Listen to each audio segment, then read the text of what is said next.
welcome Fahim Anwar, please. Hey, thank you. Good to be here. How are you, sir? How are you, sir? Hey, I'm great, man. Good to be back. Thanks for having me. Do you remember, I'm sure you do. Well, I'm sure you don't remember the last time you were in here, but you will remember the last time you were in D.C. No, I remember doing the interview with you. You mean that? Do you really? Yeah. Oh, you know what? I was like, there's no way no, Fahim remembers. You know why I remember? It's because, you knew stuff that, other people don't know. You did a little bit of homework, you know what I mean? Oh, boy, you're going to be disappointed today. No, that's okay. I just need you to do homework one time, and then you're on my good side. Because you do so many of these, and they're like, all right, yeah, you do the Chuckle Hut? Oh, that's fantastic. All right, check them out sometime.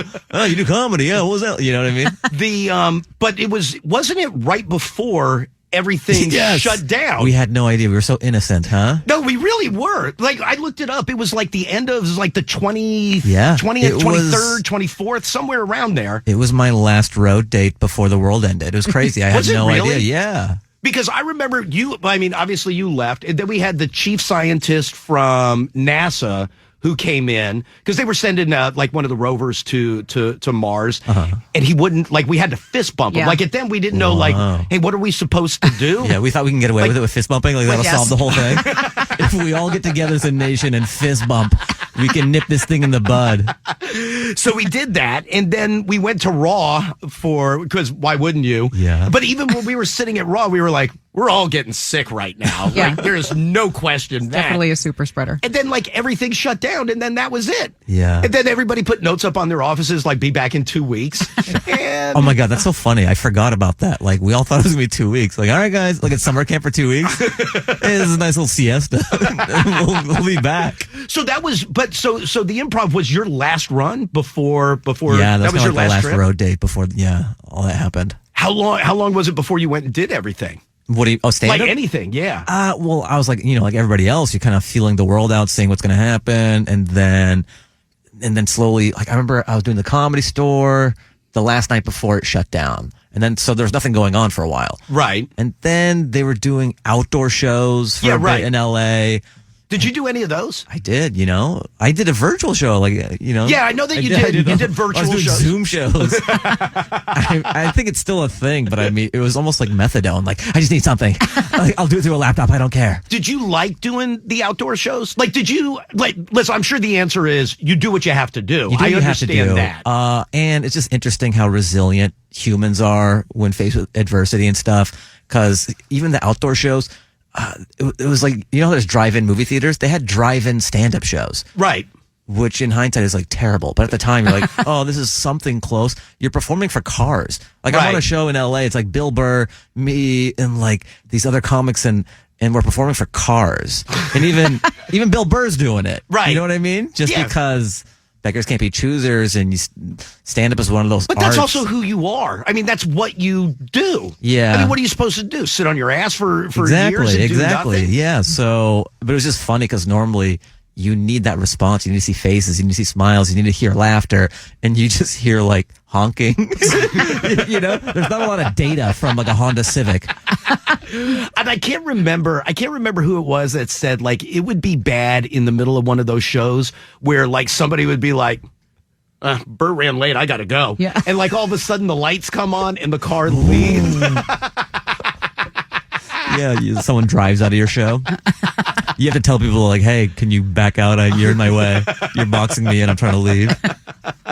And then I should back up for a second. Your special, dude, is so good. Oh, thanks, dude. Hat-trick I'm flattered you saw it. Is great. I love a couple of things about it. And you did it at the Comedy Store. Yeah. Which is why don't more people? I don't feel like I've seen a special at the Comedy Store. There's actually quite a few, but I don't think no one has shot it this way, which was baffling to me. Cause it's such a good idea. I'm going to toot my own horn here, but I thought it was so good that it must have been done before. Right. Just shooting in all 3 rooms at the Comedy Store. Can you I feel like people have seen pictures of the Comedy Store. Yeah. But what are the 3 rooms? So there's 3 different sized rooms at the Comedy Store. The Comedy Store is this building, and contained within it is 3 showrooms. There's the original room, which is my personal favorite room. It's the medium-sized room. It faces sunset. There's a window that you can look out in the sunset. And then there's the main room, which is really big. It's almost Vegas style, big stage. I think Richard Pryor, Live on the Sunset Strip. That's in the main room. Oh, okay. And then Louis shot one, and that's in the main room as well. Right. And Gerard's is in the original room. He filmed one there. Ari Shafir, called Paid Regular. That's in the original room.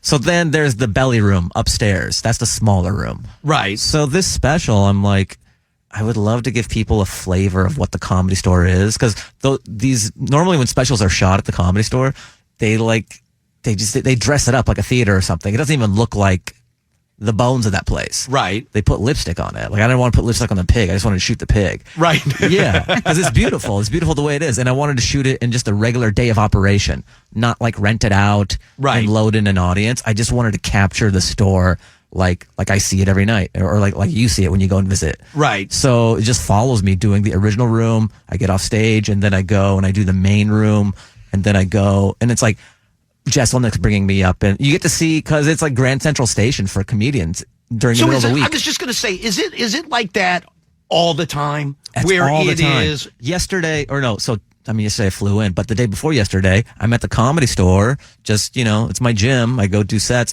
Mark Maron brings me up in the original room. Quentin Tarantino is in the back watching. He's in the special too. He's like going to the store a bunch now. So like he just goes and hangs out. He's kicking it. He's just the comedy fanboy, which is insane. So he just sits there and is like, oh, okay, I'll just see who's. And every night there's somebody there. It's not like you show up. And I mean, listen, some people are newcomers and they're kind of getting going. And then you have you and Mark Maron and like. I mean, I put myself in the newcomer too. It's just. Oh, stop it. I mean, there's a hierarchy. There's a hierarchy. Like, you know who I am and stuff, but like it takes so long. People know who you are. A little bit, yeah. But like, there's a difference between like, a Rock or me or a Marin, but it's cool that we all get to occupy the same. Like, I pinch myself sometimes, like, these are like people I really looked up to when I got into it, and I still do. But now we're like coworkers. And that's a mind. Like, I think it's cool, like when you see, like you said in the special, Anthony Jeselnik brings you up. And then I can't remember which room it is, but you bring Mark Maron up. Yes. And so, like, to me, like, if I just bought a ticket, I was like, all right, I've heard of the Comedy Store. I'm going to go to Sunset Boulevard and I'll go see what it's all about. And I'm sitting there, I'm like, oh my God. Yes. And it's not like you finish and then, like, there's music and then, like, it's just like, okay, up next.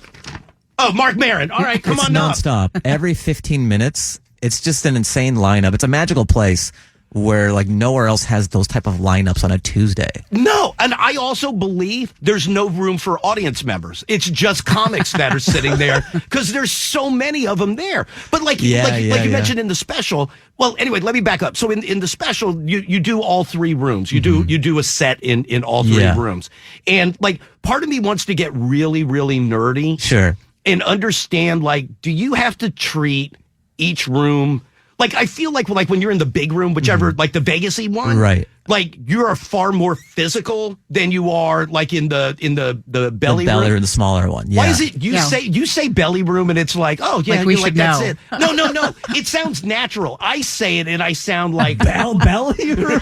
Yeah, like the bowels room.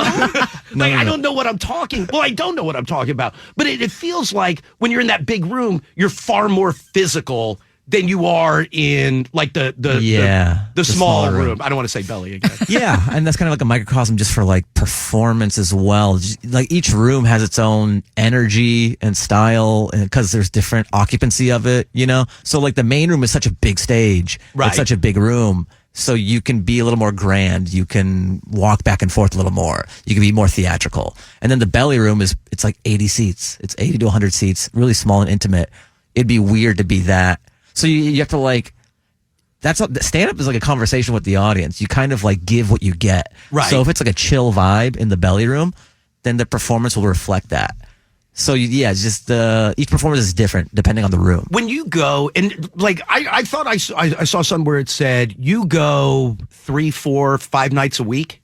Like you're there all the time. Yeah. I mean, that's not out of character from any comic, really. It's like we're always grind. Like Norman in New York gets up so much. Like that's just part of the gig. So you're there. If you want to be good, you're there all the time. It's so interesting when you talk to like people just getting into comedy or whatever, be like, yeah, I do comedy. I get up like once every 3 months. That's not, you'll never get good. That's like saying I go to the gym once every 3 months. Right. Yeah. No, I guess if you look at it that way, I mean, you're working everything out and working everything out. That makes total sense to me. Yeah, because it's constant refining and adjustments and like tweaking a tag here on a joke and like switching this word and just.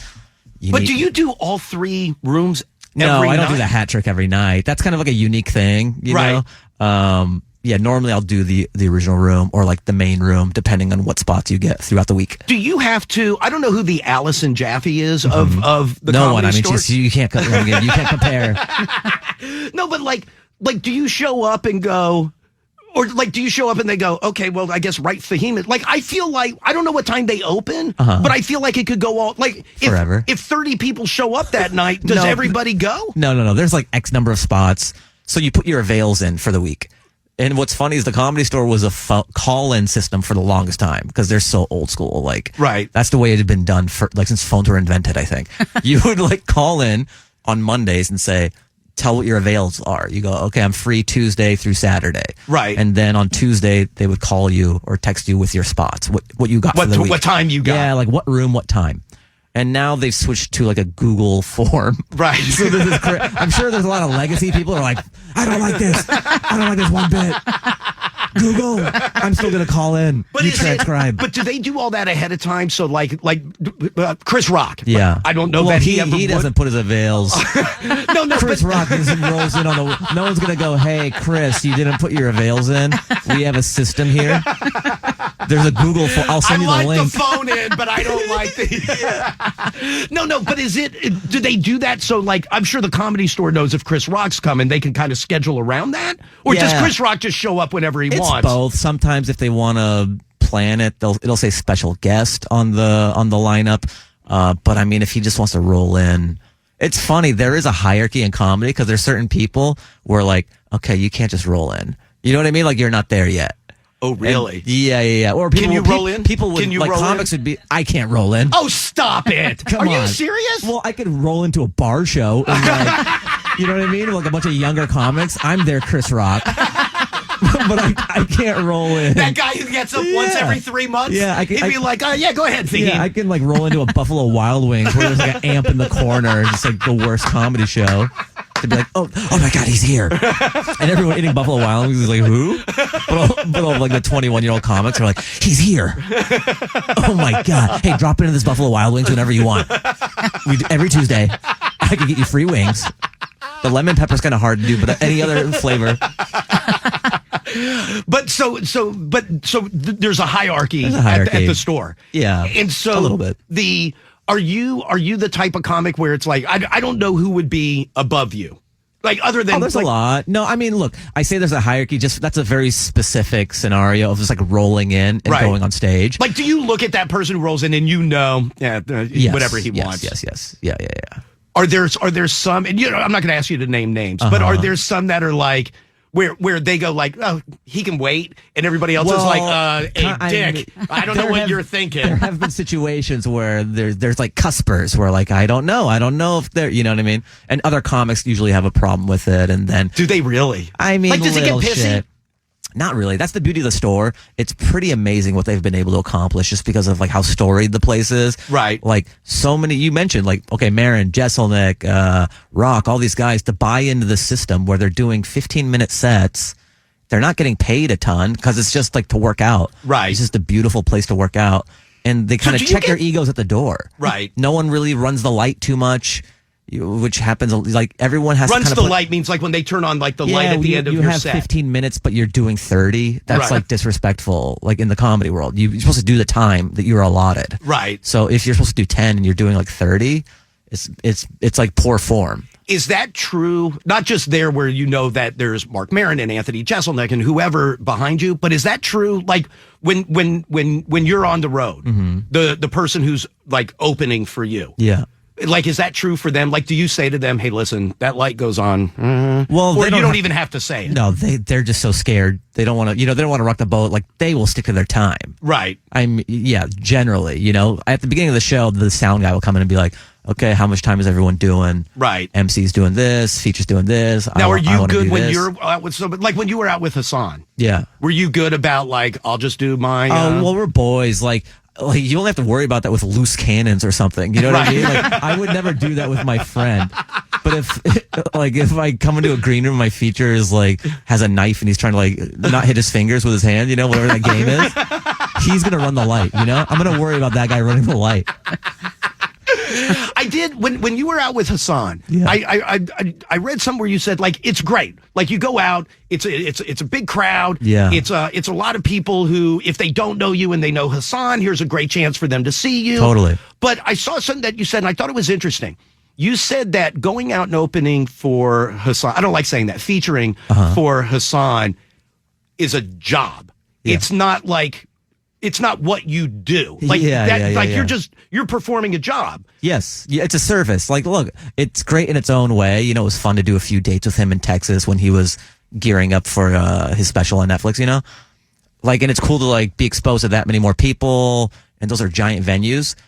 But my job is to set him up for his show. Right. Like, I can't try a new joke. I'm doing like a pretty solid, 20, 25 up top.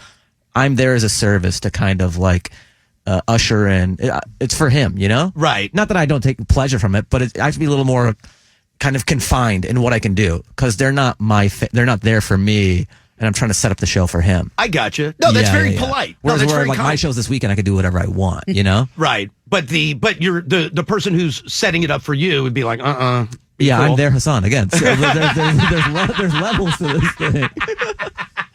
Anyway, let me get back to Hat Trick. You keep throwing me off. You know what I really like that you said? When you get into it, you go, I decided to shoot it here. I wanted to show all the rooms, but I wanted to do it here. This is where I grew up. Yeah. Like this is my home. Mm-hmm. I thought that there was something really nice about that. Like it was really like it felt very authentic. I think that's cool that you say that because that's what I was trying to do with the special too. Like it's not put upon. I hope that there's this level of, authenticity and genuine and like, it's like a love letter to the Comedy Store. Right. Cause some specials people just do to do. Like they do it at a theater. There's like smoke and lights and all that. And it's just like, okay, 2 years have gone by. Let me just do the special. But this just felt a little more personal, or I wanted it to feel that way. And I love, like, there's parts of it. There's stuff that you can do that I don't care what it is, but like when you start talking about your parents, I could listen to that forever. And when you start to make people, I don't want to say make people uncomfortable as much as it is. I mean, first of all, it's funny, which is job one. Yeah. Number two, but when you make people a little bit uncomfortable and make them think, when you start going down like the terrorist road. Yeah.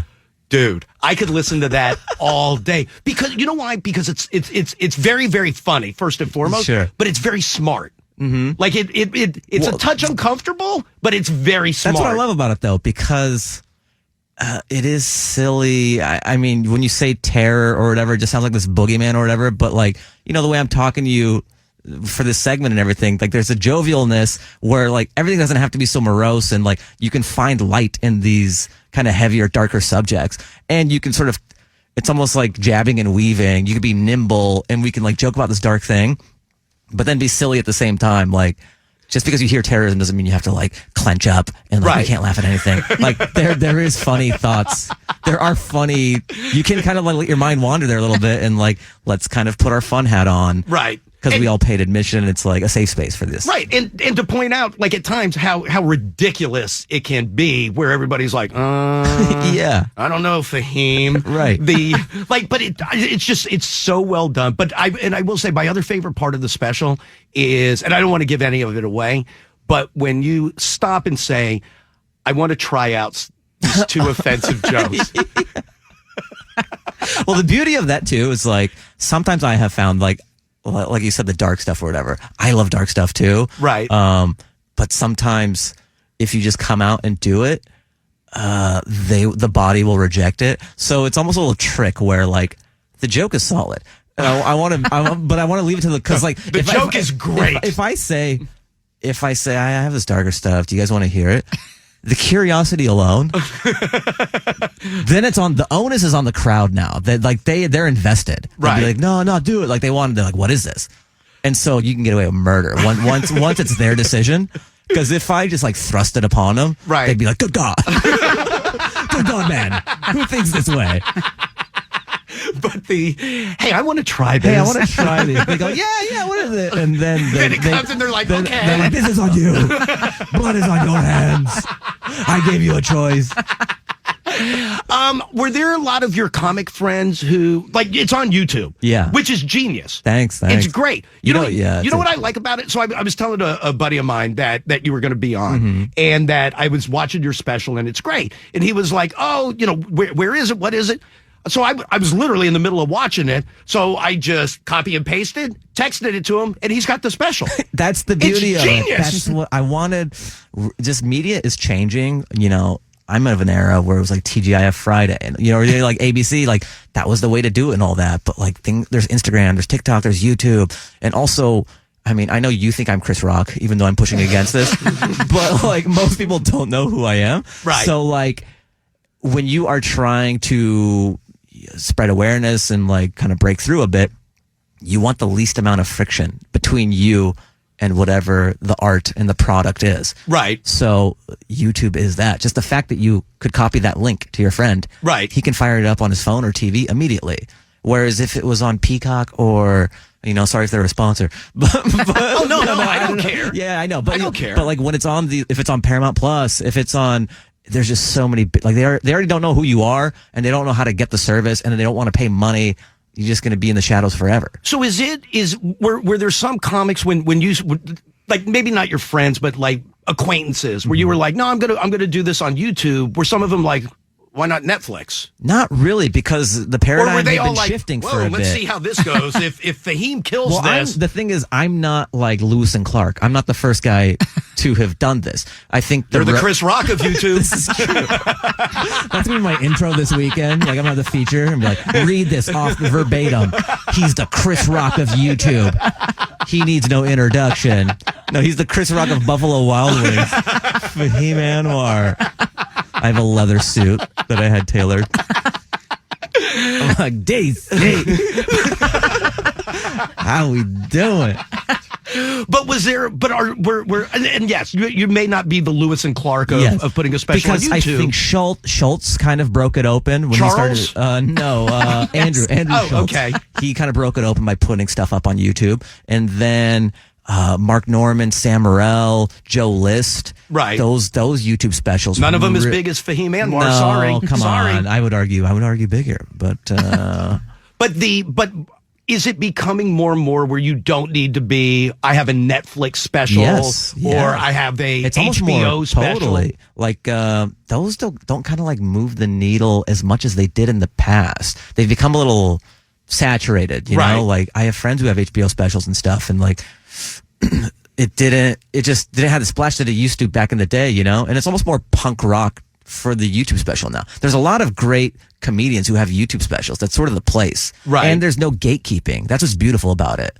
Because you realize a lot of like the Netflix and the HBO, it was part stand-up and part casting. You know what I mean? I understand the stand-up part.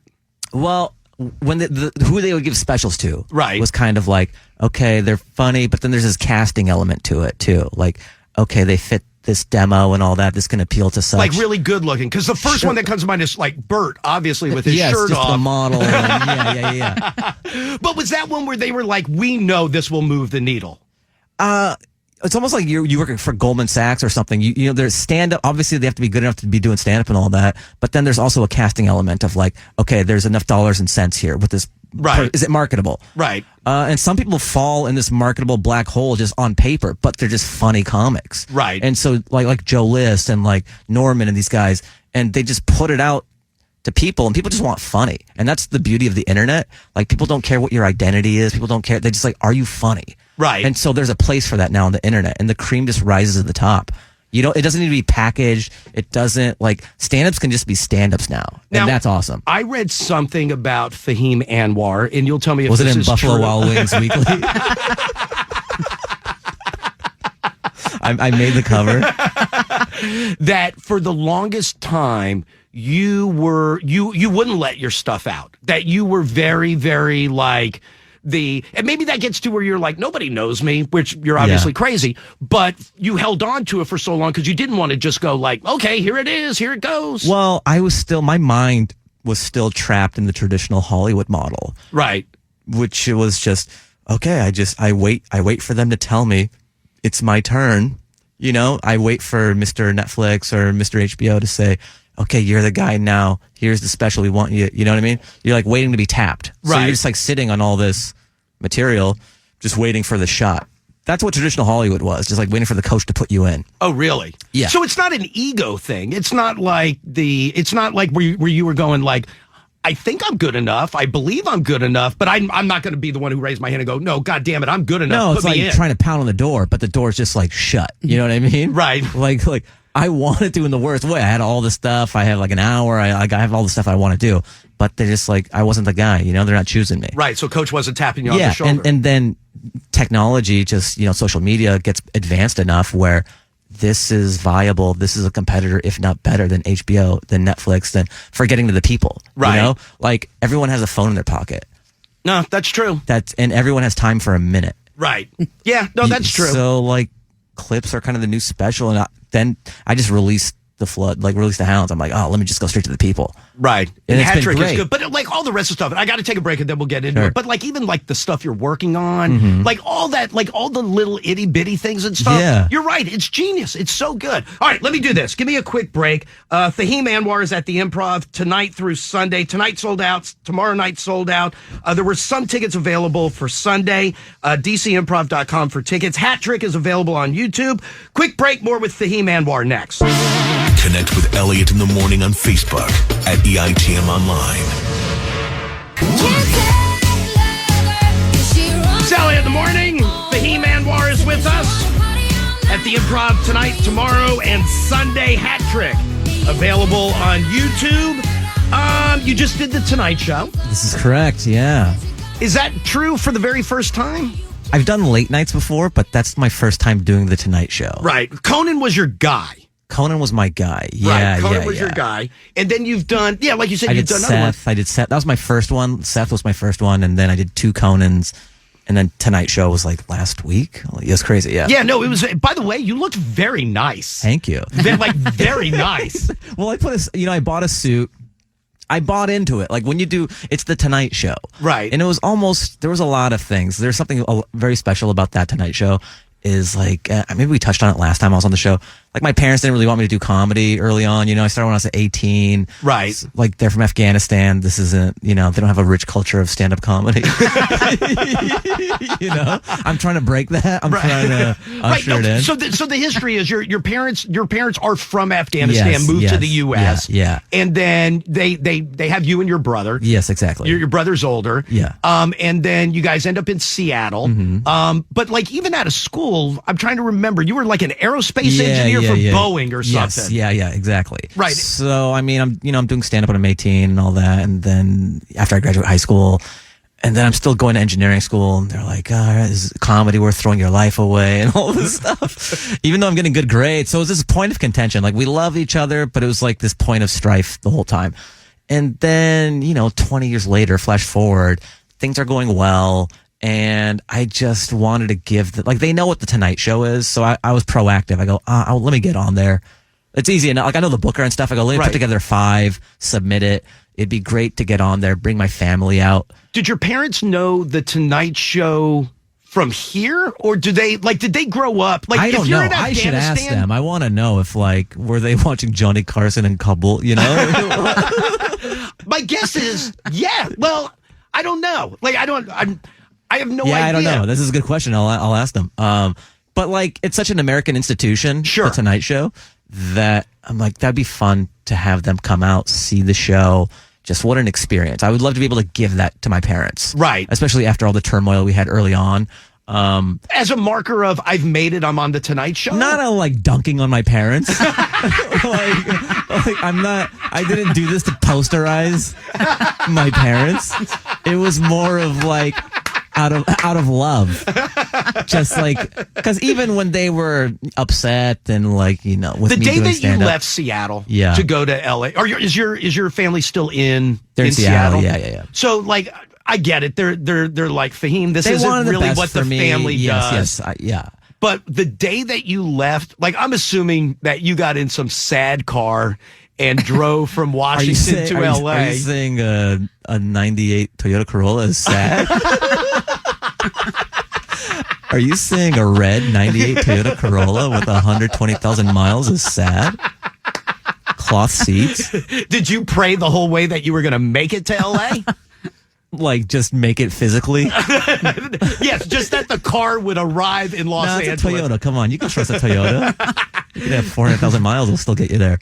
But was that a day, like, when you left, like, was it you got up and you announced, like, they knew it was coming, but it's like, it was coming. It's Saturday, I told you I was leaving today, and like, they gave you a hug and they were like, we'll see you in a week because this isn't going to work. Yeah, it was a sad farewell, and like, yeah, they knew it had been building towards this, because even when I got my mechanical engineering degree, I just applied to jobs in Southern California, because the whole point was to get to, sure, yeah, because that's where the industry was. So then I got a job in Long Beach, and I packed up the car and then I drove. Oh, so you didn't leave? You left Seattle for a real job and were doing stand up in LA. You didn't leave a job in Seattle. Correct. I went to mechanical engineering school at UW, and I lived at home. And then when I got my degree, I just applied to Southern California jobs. Okay, I got you. Yeah, and then I worked at Boeing in Long Beach, and so flash forward. Things are well, and I'm like, let me do the Tonight Show. And so that's the thing. It's like, they know what it is. It's such an institution. I just had it in my mind's eye what it was going to be. I go, I'm going to get a suit.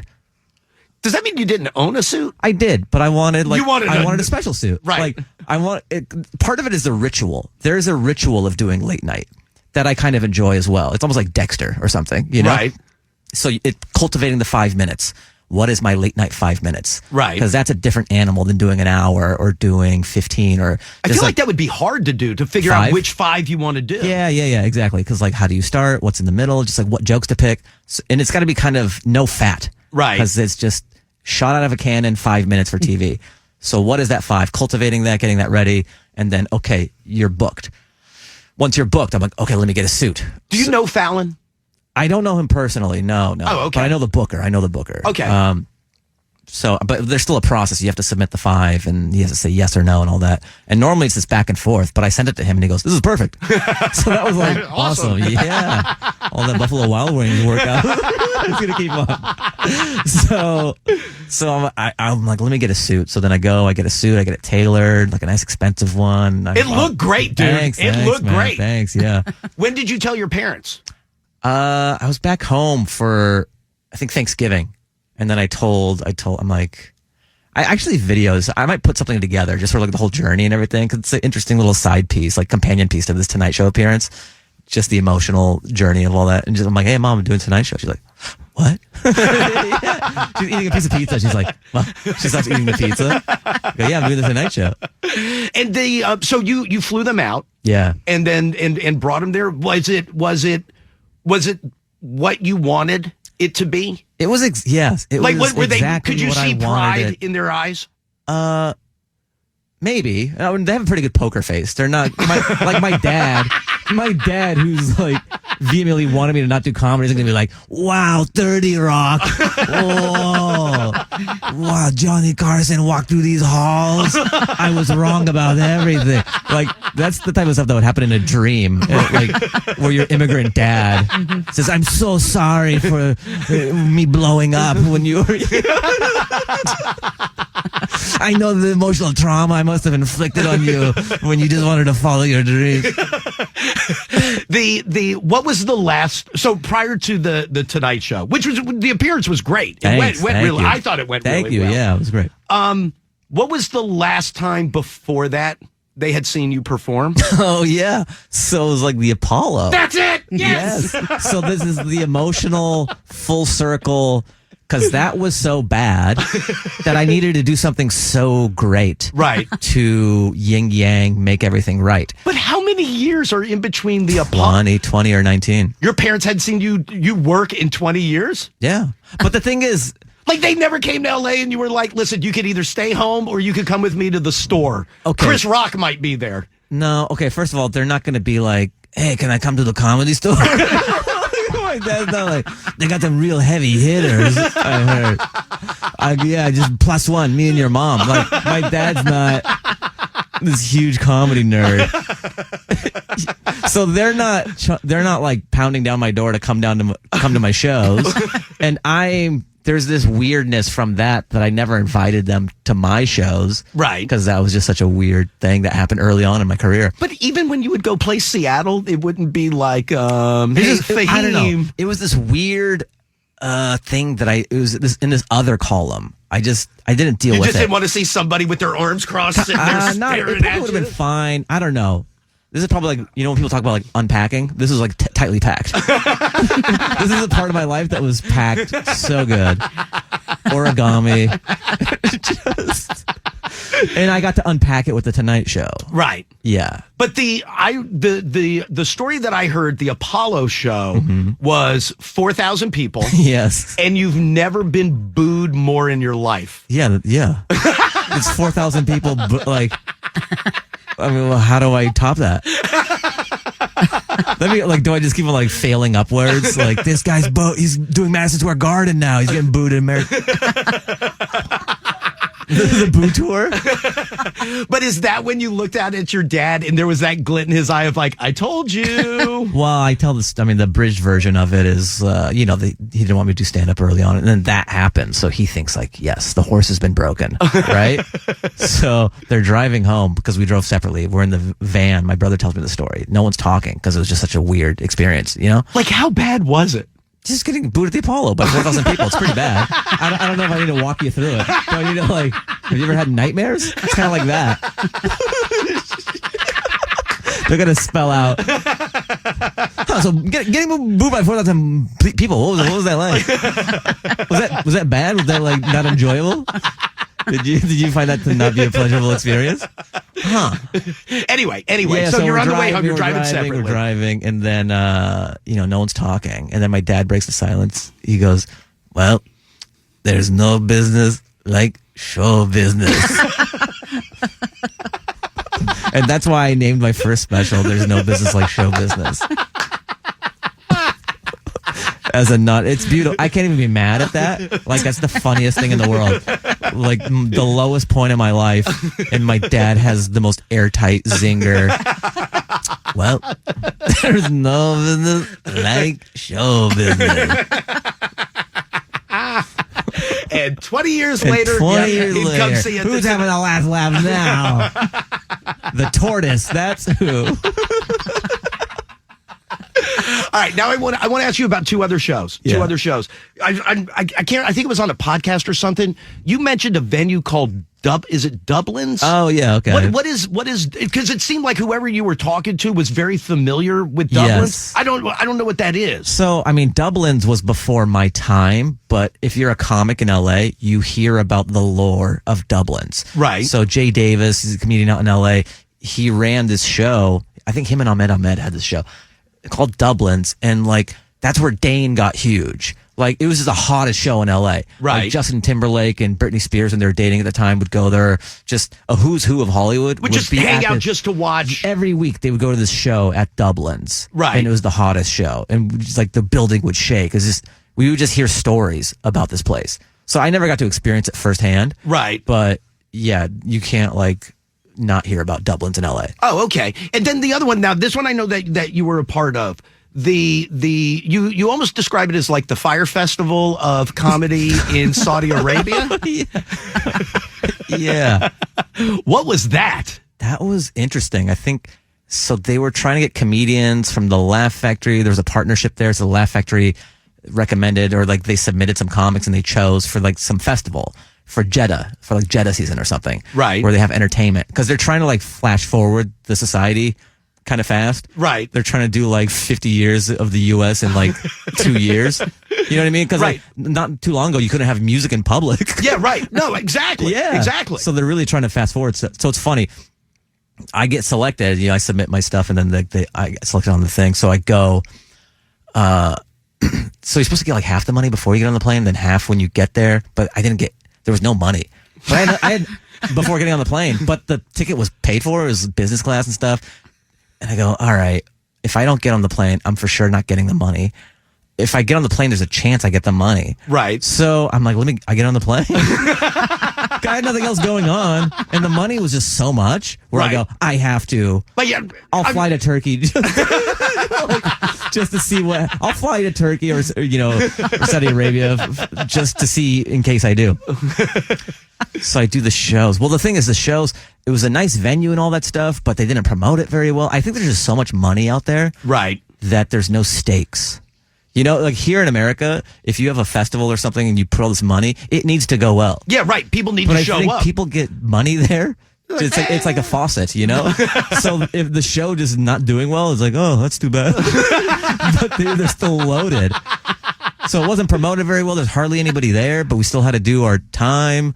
And then they have all these constraints. They're like, okay, no religion, no swearing, no, just all these things you can't talk about. And then part of you's like, well, what can I do? And then they show you how much they're going to pay you, and you go, I'll figure it out. I'll do shadow puppets out there. I don't care. Give me a lamp. You guys ever see a duck? Did you ever almost slip, or do you know? Like, is it in the back of your head where you're like, I am not slipping? I think it's that. I mean, obviously you don't want to, but I think. Just, wanting that money helps. Right. And then also, you don't want to be in Saudi Arabia and slip up. Good point. So there's two things really keeping me in check there to not go off the rails. Do you do a lot of international shows? Not really, no. I mean, there's that Montreal Comedy Festival that that's they not do. really international. I mean, it is. A little bit. It's so odd how that's like the epicenter. That's because a lot of industry goes there. It's this yearly thing, the Montreal Comedy Festival. It's just odd that that's the place they chose to watch all the American stand-ups. Just French Canada. Right. Like, why? But you have done, at least watching online, you've done very well when you've gone there. Oh, yeah. Yeah, I mean, they have fun. It's a beautiful festival. They put it on they do a great job, and it's been going on for a long time. But there's little things that are different because you do your set in America so much. Like maybe I have a joke about Arby's, and then I do it in Montreal, and you're like, oh yeah, they don't have Arby's. You know what I mean? So it's like America, but off a little bit. So I don't know why they do that little curveball for comedians. Just have it in America or something. Would you ever? You have never been back to Afghanistan? Yeah, no. Do your parents have family there? No, everyone's over here now. Yeah. Oh, so everybody got out of there. Yeah. Oh, because I was even going to say, like, I know, like we were joking earlier that, like, when your parents were coming up, whether they would know the Tonight Show or it's not like the bastion of comedy. Right. Is there any comedy there? I'm sure there's like iterations of it or variations of it, like. But is there an improv? I mean, maybe not by name. Yeah. I'm trying to get one open up. I'm trying to go, guys, I know you opened up in North Carolina, but how about Kabul? The Kabul market is totally untapped. I have a friend, he'll run it, he'll GM it. But there's no, is there even a venue to go do comedy? I don't know. I assume not. I could be wrong. Yeah. Would you have any desire to go? To do stand-up? And No, yeah, I'm curious to go back to Afghanistan. It'd be fascinating. Just, it's where it's coursing through me. It'd be cool to see the place. Do you ever allow your mind to go down that hole of if your parents never left? Oh, yeah. Do you do that all the time? It's not crippling. I'm not at Starbucks and I'm just like,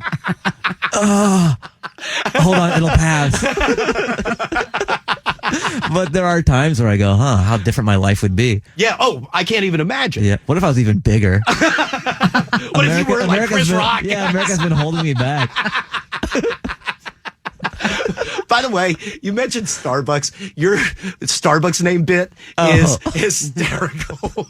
Yeah. I mean, it's a thing most people don't. If you have a regular name, you don't think much about. Not at all. You just give your name. Right. But every time I go to Starbucks or anywhere else, I'm Frank. And any person of color or just like any different ethnicity, like has their name because they don't want to do the back and forth of like, for what? Fahim, for what? Like, I just want to get my coffee and go. So I'm Frank.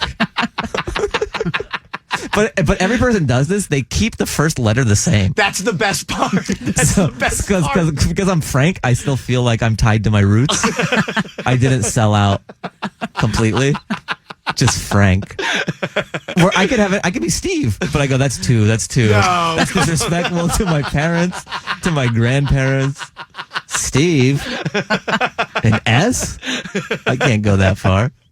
During the pandemic, you did a lot of writing. You wrote for like TV shows and stuff like that. Did you like doing that? It was cool, yeah. So like I hadn't done that before, like official TV writing like that. Obviously I do for stand-up and sketch, but like this was for a CBS show, and stand-up was shut down. This was kind of in that period where there weren't even outdoor shows really. And this opportunity came to me. They were fans of mine. They go, would you like to write on this show? And it was all via Zoom. So I'm like, yeah. And it was a cool experience. It was a great way to make some inroads in the writing world. Right. During the pandemic when stand-up wasn't even an option. Is it hard to do? Like you know what works for Fahim. And you know if you get an idea how to write it or change it or do whatever it is for Fahim. Yeah. Is it hard when you have to sit in a room and they're like, okay, these are the actors. Here's what their characters are. Right. Is it hard to find? I don't know if you call it like their voice or whatever. Yeah, totally. Yeah, to write for the characters in a voice that's like not yours. No, because I do sketch as well. It comes kind of naturally. Like once I know what the situation is and I know the point of views of all the characters, it's just like what a funny thing. What would they say and what is funny? So it wasn't that difficult. It was easier than I thought it would be. Like I'm not like throwing shade at writers or anything, but I think I was just indirectly doing that with, even in my stand up, I have little like scenes in it sometimes, or I'm playing characters. Right. So it's like, I have that part of my brain already, but this is just sort of putting an official title on it. Are you writing a TV show now? Just loose things. I jot the ideas down all the time, so nothing hard. I have some like floating ideas that maybe I'll kind of corral at a later point in time. Are you writing a movie? Again, another one of those things. I'm like an idea man. I just have all these. Your execution sucks. My execution. Are you lazy? No, I'm not lazy. What do you do all day? What do you do all day? All right, I'm lazy. All right. This is an intervention. There's actually no shows at the Improv. This is just, your dad's here. I told you. There's no Elliot, help me out. It's just like Immigrant Maury. Just to quit your dreams. That'd be hilarious. It's like an Immigrant Maury segment where they bring your parents out to say you're throwing your life away. And there's a Dodge Caravan. It's sponsored by Dodge Caravan. And then you see the 30-year-old guy get in the van and close the door, and he has to drive back to Ohio. It's called Give Up. So, okay, so you're lazy. You're lazy. No. Here's what it is. I think it is realizing what my core competency is. I'm just efficient. It's the engineer in me. Right. So I write stand-up very quickly and easily, and it's organic for me. There's hardly any So it's not friction. hard for you. It's not. It's the path of least resistance. So Right. I can do stand-up very quickly and easily. Sketch is very quick and easy.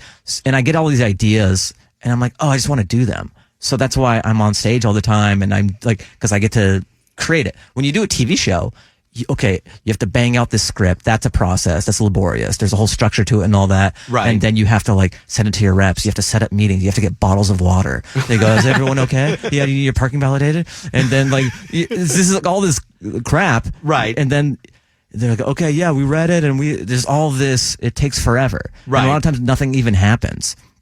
So. Right. And you just want to write it and get up and perform. I just want to create.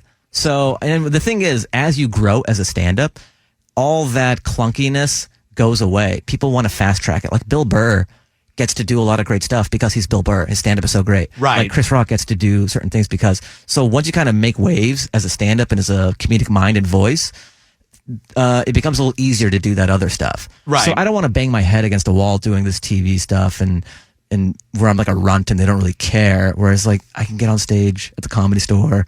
I'm doing okay stand-up wise. Right. And you can just go do whatever you want. I can do whatever I want. And the time will come when I do that TV stuff. But I don't want to climb Everest to do this show. Yeah. No, that makes total sense to me. Yeah. The last thing I want, and I mentioned it earlier, is the like online. If it, like on your YouTube channel or just even on your Instagram page, whatever it is, like there's clips of you doing Fahim Works on Stuff. Yeah. And like there was a new batch that you put up. I put recently. one up today, actually. Oh, there's one up today? Yeah, Oh, that's awesome. That's a part of our jobs now is like we put clips up. So I'll throw clips up on Instagram every day, just like a new stand-up thing. And why do I love that so much? the Works on Stuff? Yeah. This has been surprising to me and refreshing. Like I didn't think that it would be received this well. Just we live in a content-based economy now. Just everyone consumes so much content. And you have to feed the algorithm as well. And so I started doing this monthly show at the Comedy Store in the Belly Room called Fahim Works on Stuff, and his friends drop by. So I MC the show. I do like 7 minutes in between each act, just totally brand new ideas. Right. I have a piece of paper. You're literally up there. holding I'm holding a piece of paper. These are just literally from my brain to the people. Hasn't been done before. But I have enough fans now where like they like to see that. Right. So they'll come out to see the new stuff, and I film it. And then I chop it up and I put it on my YouTube, and then I chop it up even smaller for Instagram and stuff, like the fun, great bits that happen in there. And people really like it. Like when I do the road, people are like, man, I've been watching, like I found you from the Works on Stuff. Right. Because even though I'm working on stuff, it's fun in its own right. Like comedy audiences are really savvy now. Like they know that stand-up comedians aren't just, like these are bits they're working on. Yeah, right. They're not like a magician where they didn't just like walk off the street and just an hour stream of consciousness gut busting hilarious stuff. Like people know it's a process. It takes work, sure. Yeah. And with comedy podcasts, people are really savvy. Right. They know. So people are pretty forgiving. That's why they enjoy even me just messing around with the piece of paper, reading ideas, and it's loose and kind of like jazzy. Yeah, people but like I was that. going to say there's something really, and again, no, well, now this is going to sound rude. No, go ahead. It's like the special hat trick. Yeah. Is, and it should be. It's an hour long and it's hysterical all the way through. Yeah. And then you watch Works on Stuff, and some of it you laugh out loud, and other stuff you go like, okay, that could turn into something. Yes. And sometimes you go like, okay, But well, we'll put another one up. That's the magic of it, and that's the beauty of it. And I think it demystifies the art form and just shows you like, oh, nothing is precious. Like there's some great moments, and if people don't laugh at a certain point, that's okay.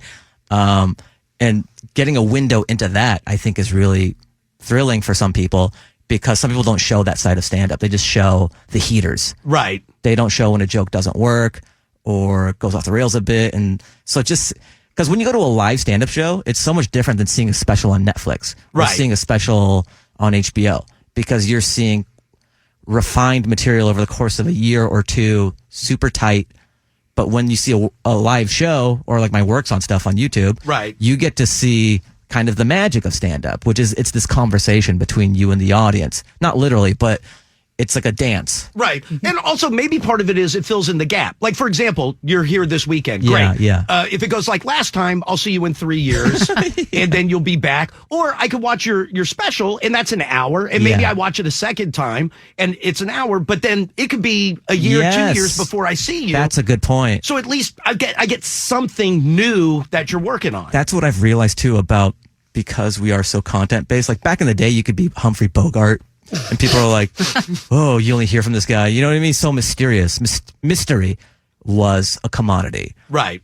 Now accessibility is a commodity. You can't be the guy who disappears for 2 years, or mystery, you're dead. Right. So it's better to be a part of people's lives week to week than to drop a special once every year. Right. So just But it has to be good. the special, or what do you mean? No, Or, because if you don't want to be mysterious, but you also don't want to be Mr. Annoying Guy, where it's like, oh God, this is a garbage. good point. Yes. So it's that balance between giving something fun for your audience and enjoyable, and just kind of like checking in with them maybe once every day or a couple times a week, Right. Until you come back to the city or drop another piece of like a special or whatever it is. All right. Can we check? Did Sunday sell out, or am I still plugging that? Plug it? All right, Plug very it. good, Allison. Like, let's hedge our bets. Come on, let's go all in. Fahim Anwar will be at the Improv tonight, tomorrow night, Sunday night. Tickets are available for Sunday. Hat Trick is out and available on YouTube. Dude, thank you so much Of for course, coming in. dude. Thanks for having me. I Always appreciate fun. it.